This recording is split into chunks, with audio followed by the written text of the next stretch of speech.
When the laboratory technician put the fallen substance under a microscope, he found human white blood cells, and they were still alive. Welcome to UNTOLD Found. Part 2 of 4. Sunny Barcliff did not accept the absence of an answer. After her mother was hospitalized and her cat died, she began making calls. She contacted the Washington State Department of Health. She contacted local authorities. She pushed until someone agreed to analyze the samples she had collected. The first laboratory analysis was conducted at the Washington State Department of Ecology. The technician who examined the substance found that it contained human white blood cells. Specifically, the cells identified were eukaryotic cells. Cells with a defined nucleus, the type found in animals including humans. This was not environmental contamination. This was not pollen or industrial runoff or sea foam. Whatever had fallen from the sky over Oakville contained material of biological origin, material that came from inside a living creature. The technician also identified two types of bacteria within the substance. The first was Pseudomonas fluorescens, a common environmental bacterium.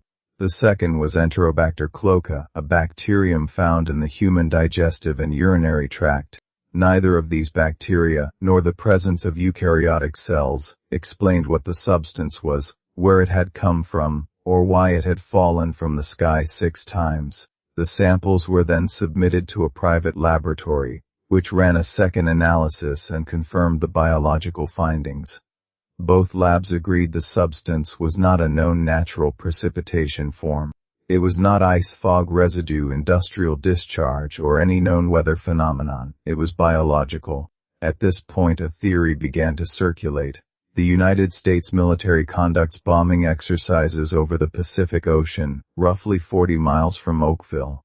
One hypothesis proposed that military aircraft had flown over a large mass of jellyfish or similar marine organisms and the ordnance had scattered the biological material into the atmosphere. This theory was taken seriously enough to be reported in local media. The military was contacted. The military denied any connection. No documentation was ever released to confirm or contradict the denial. But then the private lab technician Tim Davis made an additional finding that no one had anticipated.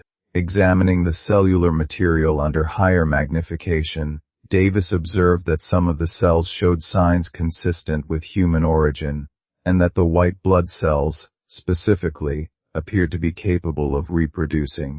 He stated in documented testimony that the cells behaved as living cells, not dead or degraded material, but active biological cells that were still functioning. Something that had fallen from the sky in the rain was still alive. This detail recontextualizes the illness pattern entirely. If the cells were active and viable, direct skin contact would not merely be contact with an inert substance. It would be contact with living biological material of unknown origin capable of interaction with the human body. Dr. Little, who had treated Dottie Hearn, stated publicly that he believed the substance was responsible for the symptoms his patient presented.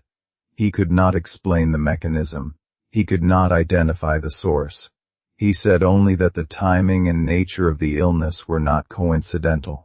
The samples that had been refrigerated were eventually handed to a series of additional researchers. At some point in the chain of custody, something happened to them. The original samples collected by Sunny Barcliff were lost. They were not destroyed in a documented procedure. They were not archived. According to the record, they simply disappeared from the custody chain. The material that had fallen 6 times from a clear sky, made multiple people sick, and been confirmed to contain living human biological cells was gone. When investigators attempted to trace exactly who had last handled the samples and when, they discovered that the disappearance had occurred at a specific point, inside a government facility. No explanation was ever given. That's it for part 2. Follow Untold Lores for part 3. Like and subscribe for daily stories.